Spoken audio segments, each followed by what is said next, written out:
Hello beautiful people, my name is DJ and welcome back to my channel DJ Cooks and Books.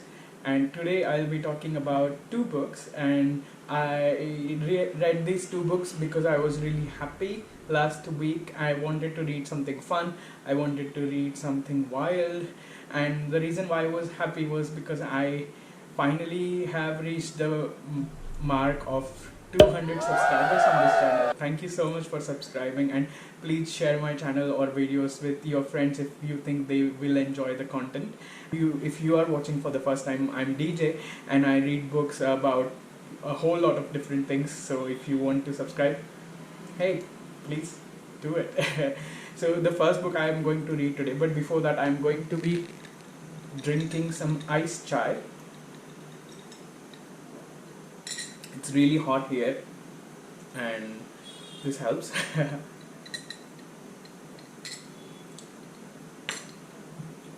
So the first book that I want to talk to you guys about today is Wolfsong by T.J. Klune. This book is written by T.J. Klune, who is a little bit problematic. He has been in a controversy, and I will not go into that too much, but I might leave some videos that go into it and why the statements that T.J. Klune has made are problematic.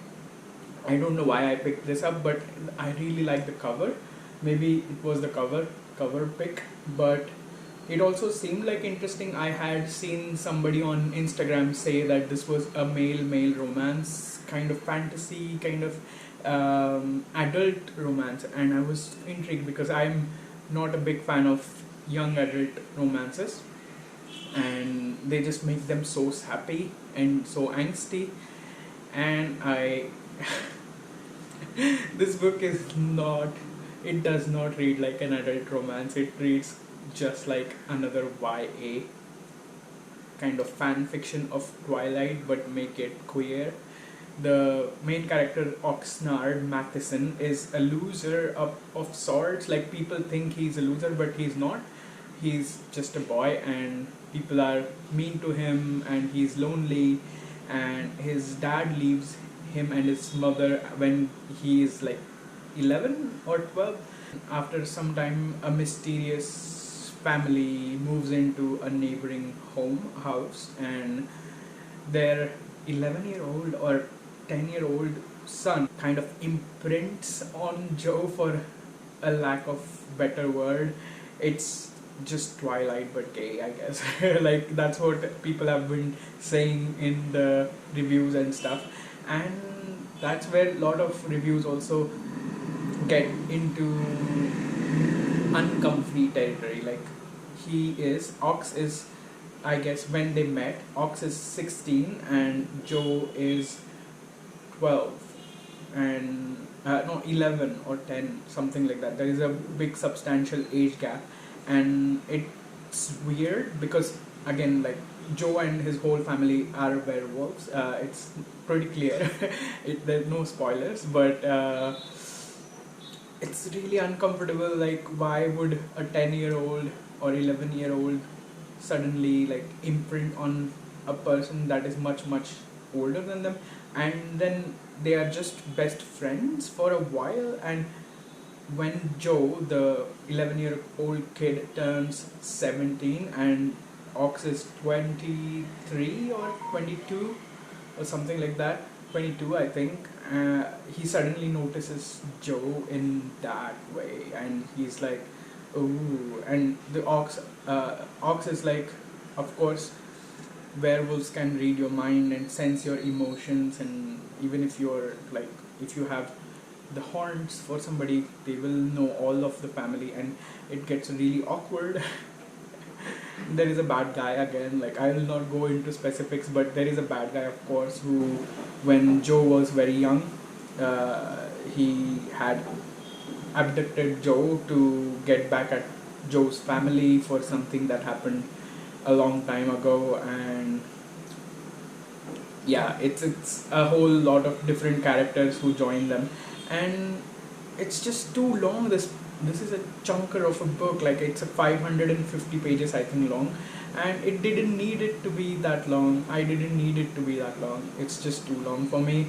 I and It promised some, like in the Instagram reel that I saw, and that made me curious about it. It said adult male romance with some spice, but the spice is really limited. It's just, but I'm so glad after I read it that the spice is limited because of the age gap. It makes it so awkward and so uncomfy, like Chelsea from Love is Blind. Uncomfy.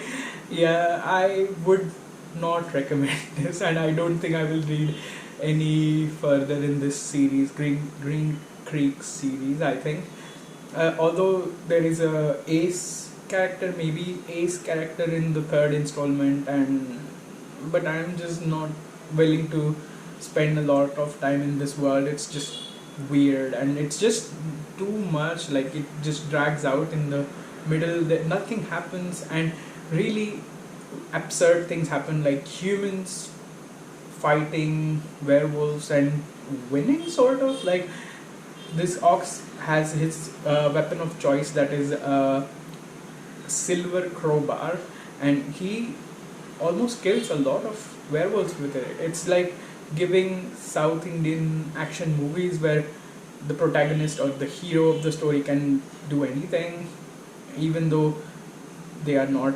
magical technically, but they have like magic of humanity. Like, everybody's in love with the protagonist because of their humanity. Mm. I did not enjoy the middle parts of it, and the spice is okay. I'm just, if you forget the fact that they met when one of them was 11 and the other one was 16, so just, like, I will not recommend this. But it was something out of my comfort zone. I don't really read fantasy that much, but I was like, yeah, what the hell, I will read something different. And speaking of different, the next book that I read was really different from what I usually read.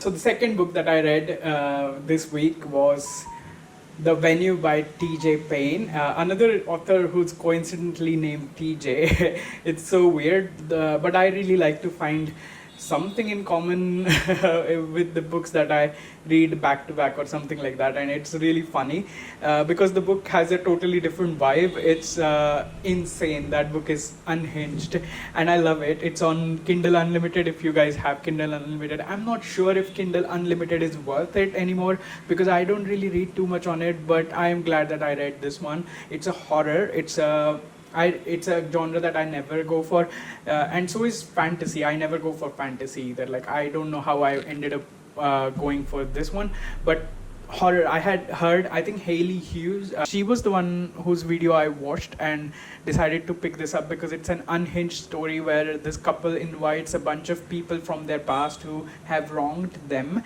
or so they perceive, and they invite all of them to this exotic location, the venue it is called, where they hold their wedding ceremony, and all these people who come there like for an all expense paid European vacation or something, but still they are not really sure why they have been invited because they don't remember them being on that great terms with the bride or the groom, whoever have invited them. And it turns out that the couple is a psycho couple, and they give real incel vibes, and like sorry for themselves. They're always feeling sorry for themselves no matter what, and they just want revenge. They think that all these people are putting on a mask and they are not really nice people. They're all horrible people, and they want to be validated in their beliefs that these people are all horrible people, and they want to see the real monsters behind the masks that apparently these people put on, or most of the people in the society put on. So these people are kind of captured unknowingly. They are given some bracelets as room keys and some venue access card kind of stuff, but just bracelet, and their mobile phones and everything is taken away from them, because apparently the venue is very exclusive and they don't want anything on social media, and it's a private thing, and plus it's supposed to be very relaxing. It's 5-star amenities and everything. And eventually after the wedding ceremony, after the reception, they just this psycho bride and groom tell these people that they are going to play a game, and the rules are simple. It's that you have to take one life, you have to kill somebody in the venue, among the party of the people who have been invited, and then you can go. They will of course alter your memories by some kind of pharmaceutical, so that your last 48 hours will be erased. And they also take care of sending the invites through some weird email, and some going to some weird website for RSVP, and they don't tell their guests the exact location where this thing is happening, the venue. And it's just like crazy and it's unhinged. It just starts becoming more and more unhinged as the game sort of battle royale game kind of devolves into a chaos, and a lot of blood is spilled, and the groom and bride are like, they're not killing each other as much as we wanted, so we'll just take bows and arrows as a gift from the venue. Apparently they gave them personalized bows and arrows, and they just like start picking these people off one by one, and there are lots of bloody like confrontations and stuff. And it is like, I don't know if I can call this fun, but it was kind of fun. I don't read horror at all, but this was so unhinged and so like goofy. In some cases it was like funny almost, like where even though people were just dying, and it's the end is like even more over the top than I had imagined it to be. And it was worth the time I took reading, and I think I read it in 2 days, and it was quite quick. I could not stop reading. So if you're looking for something that will get you hooked to it, it just gives a really ominous vibe in the first few chapters, and then after like let's say chapter 10ish, when actual things start happening, it just goes full on.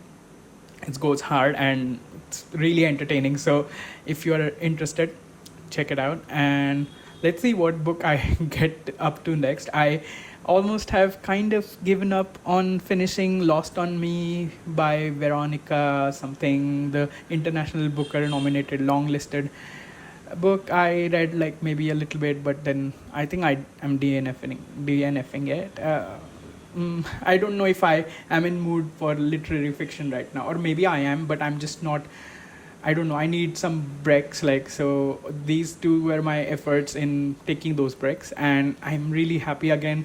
I want to thank you for subscribing, and I would really appreciate it if you shared or subscribed to my video. If you still haven't subscribed to my channel, please do so, and please share my video if you feel like people might get some value out of it. And I will read more books, and I'll get back to you in my next video. Until then, please take care, and I'll see you soon. Bye bye.